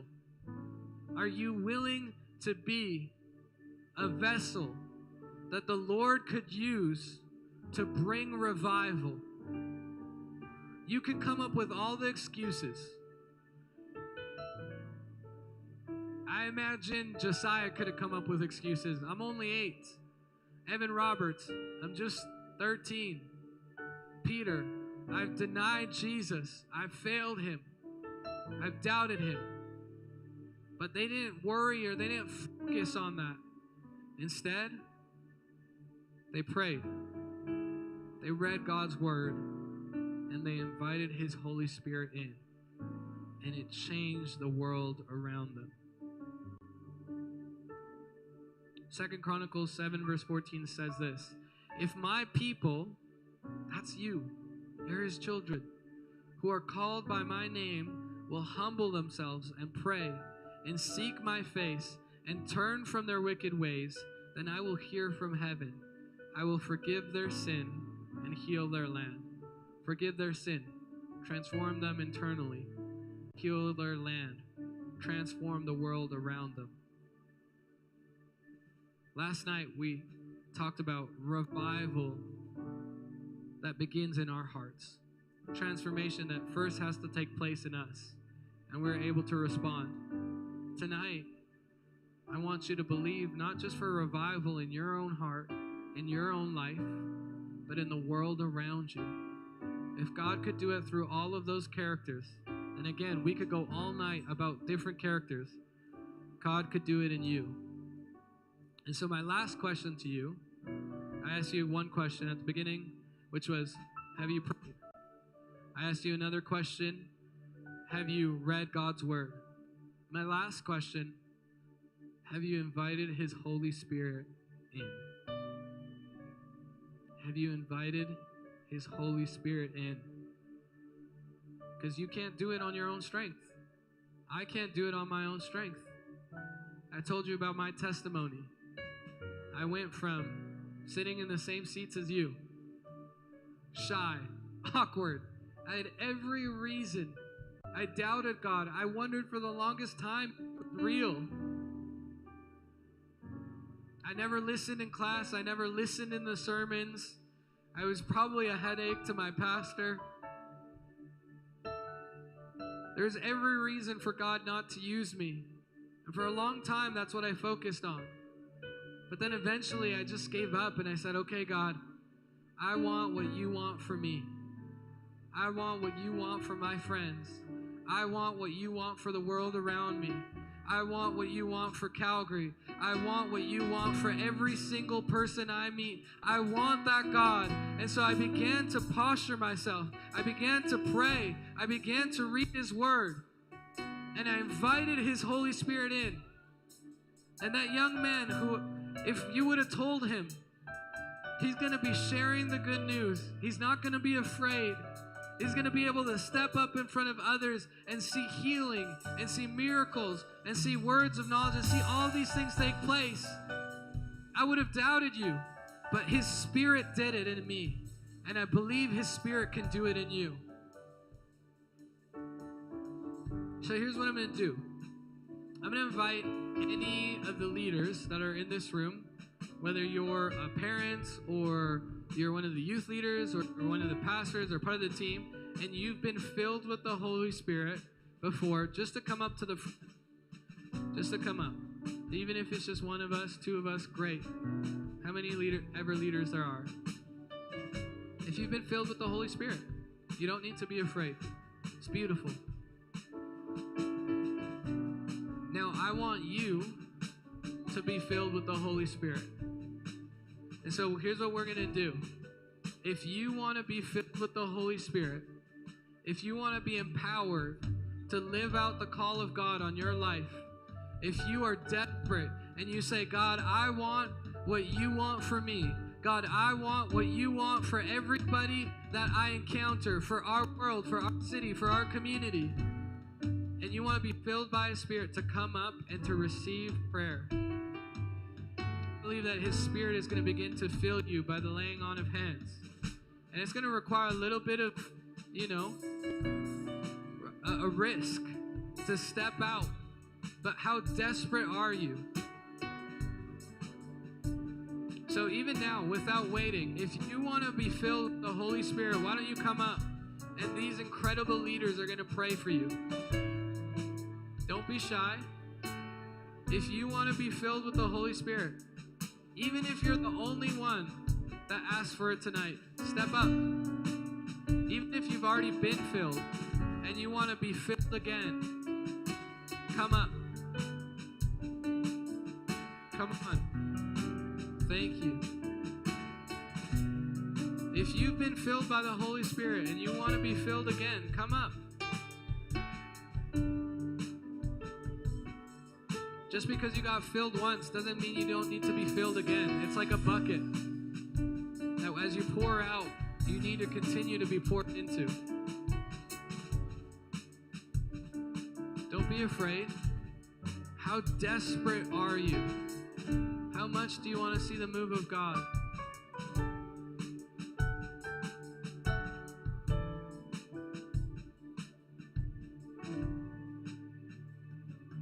Here's what we're going to do. Leaders up at the front, I'm going to invite you to come around your friends, your students, whoever it is, and just begin to pray for them. It might be for the Holy Spirit. It might be something else that the Holy Spirit leads you to do. So you guys can step out, whoever the Lord highlights. Come on, we're going to turn this space into a prayer room. We're going to turn this space into an altar. I believe some of you didn't even want to be filled with the Holy Spirit. Holy Spirit's still going to fill you. He's going to touch your life tonight.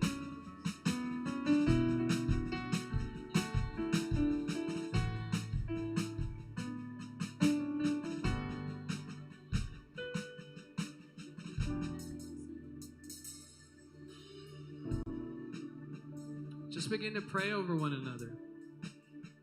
The worship team's about to lead us. And we're just going to spend the next 10 minutes, next 5 minutes just praying over one another. Believing for God's Spirit to move, for God's Spirit to fill. And then at the end of that, we're all going to come up to the front and we're going to worship Him.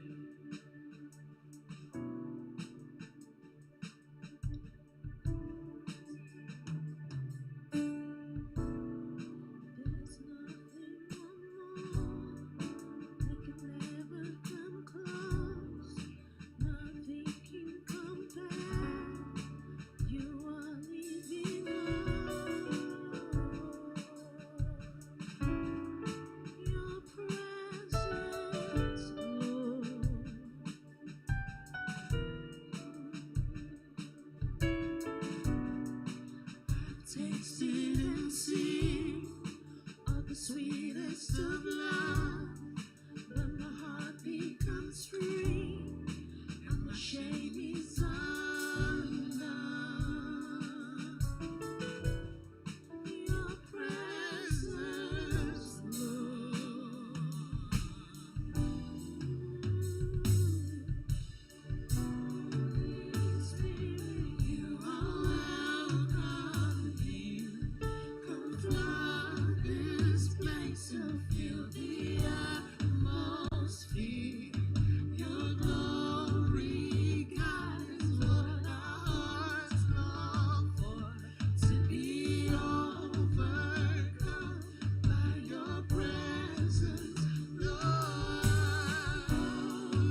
I worship you. I worship you. And you are here, touching every life. I worship you. I worship you. And you are here, mending broken hearts. I worship you. I worship you.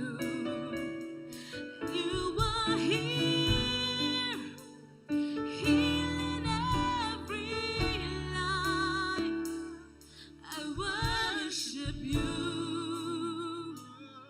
I worship you. Sing waymaker, miracle worker, promise keeper, light in the darkness. My God, that is who you are. That is who you are. Waymaker, miracle worker, promise keeper, light in the darkness. My God, that is who you are. That is who you are. Waymaker, miracle worker, promise keeper, light in the darkness. My God, that is who you are. You are here, changing every life. I worship you. I worship you. You are here, turning lives around. I worship you. I worship you. You are here, reviving every soul. I worship you. I worship you. You are here, healing broken souls. I worship you. I worship you. Sing waymaker, miracle promise keeper, light in the darkness. My God, that is who you are. That is who you are. Waymaker,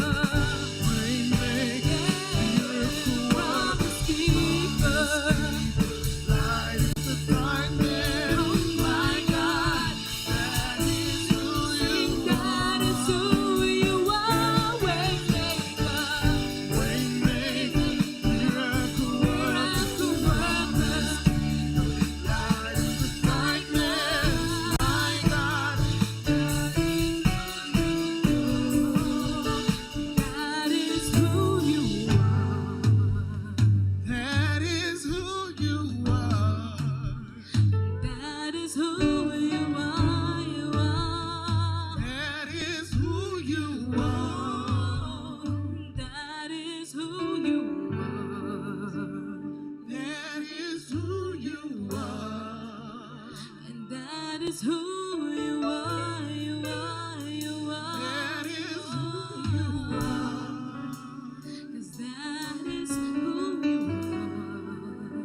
That is who you are. And that is who you are. That is who you are. Amen. Amen. It's beautiful seeing the Holy Spirit at work and seeing you minister to one another as you're filled and led by the Holy Spirit.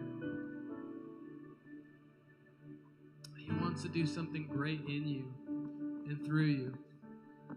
Are you willing? Before we close tonight, I wanted to do two things. First of all, there's a friend in here. I haven't met you yet. You're here at the back, black shirt. Yeah, you're looking right at me. What's your name? Sorry? Micah. Micah, cool. Micah, the Lord just, as soon as you walked in, highlighted you to me. And I feel like the Lord, even though you perhaps, we're only here for the end of it, I feel like there's just something in you that He sees your heart as you sought Him out. And He honors you. And I feel like there's been some sort of hardship, there's been some sort of struggle that's brought you to this place to surrender and to seek Him. And He just says, thank you for trusting me. And I just see that there's been these moments of prayer, of solitude, where you've been by yourself and you've sought Him. And what you've done in private, the Lord is going to honor you and make public. And I just feel like there's a leader within you. There's a leader within you. You're called to bring hope. You're called to encourage. You're called to uplift. That you've experienced what you've experienced because God has allowed you to go through this so that you could turn to Him, but also so that you could see others, relate to them, and encourage them. And so there's a leader within you, man. And I just feel like the Lord just wants to highlight that in you tonight. I just believe that there's a calling, there's a specific calling in ministry where the Lord is just going to begin to use you to encourage and to share the good news with others. And so can we just stretch out our hands towards Micah in this moment? God, we thank you for Micah. God, we thank you for his life. God, I feel in this moment that you're just so proud of him. He's been faithful, even in the hardship. I feel like he would even say of you that you are like David, a man after my own heart. That even when it's been hard, even when it's been difficult, you continue to seek after him. And just as God raised David up to lead his people, God is going to raise you up to serve the people around you. And so I just see a boldness. I see an assurance. I see a courage coming over you. And I even just see his spirit beginning to move in you and through you. He's going to give you words. He's going to give you ideas and images. And you're just going to begin to share this with others. And it's going to bring healing to their lives, to their hearts, as you're obedient to his spirit. So God, I thank you for Micah. I thank you for his life. I thank you for his obedience. In Jesus' name we all said, amen. Amen. Well, as we close tonight, I want to do one last call. We were filled with the Holy Spirit. But sometimes we got to position ourselves and posture ourselves to say, as I talked about, there's a hopeless generation to say, no, I'm going to do whatever it takes to see a hopeful generation. And if that's you, I just want to pray over you tonight. And here's what I'm going to ask you to do, and then we're going to close up. I want to ask you to come up here to the front. If you say, you know what? I want to dedicate my life to see a hopeful generation. I want to dedicate my life so that God would do what he wants to do in me and through me, for my friends, for my family, for my community, for my city. I want you to step up here. Come on, there's a few of you in the room. Don't be afraid. If that's what you desire, if you want to see God move, just come up. All it took was one person willing to say yes for a generation to change. I see more than one person up here, so I can't even imagine what God is going to do. If that's you and you want to see it happen, come up. I believe there's a special anointing, there's a special grace on those up here in this moment. So God, I thank you for this group. That's it. God, I want what you want for me. God, I want what you want for the world around me. and who are willing to sacrifice, who are willing to surrender, to see your Spirit move in our generation.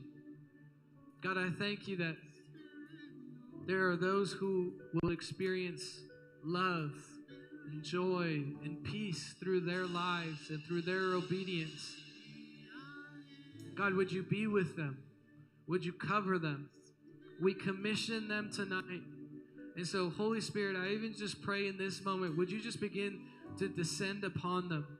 Would you cover their hearts and minds? Would you guide them? Would you guard them? Holy Spirit, would you do what only you can do? There are some of you who are going to receive gifts of the Holy Spirit, words of knowledge. You're going to be around others and you're going to begin to sense these words that you feel led to share, these pictures, and it's going to bring healing and breakthrough. Some of you are going to receive the gift of prophecy. You're going to dream dreams, and the Lord is going to speak to you through them to give direction to you and to others. And so, God, I thank you that there's gifts in this room, that even your Holy Spirit in this moment is just ministering and giving. Would you be with them? In Jesus' name, I pray. Amen. Amen. Amen.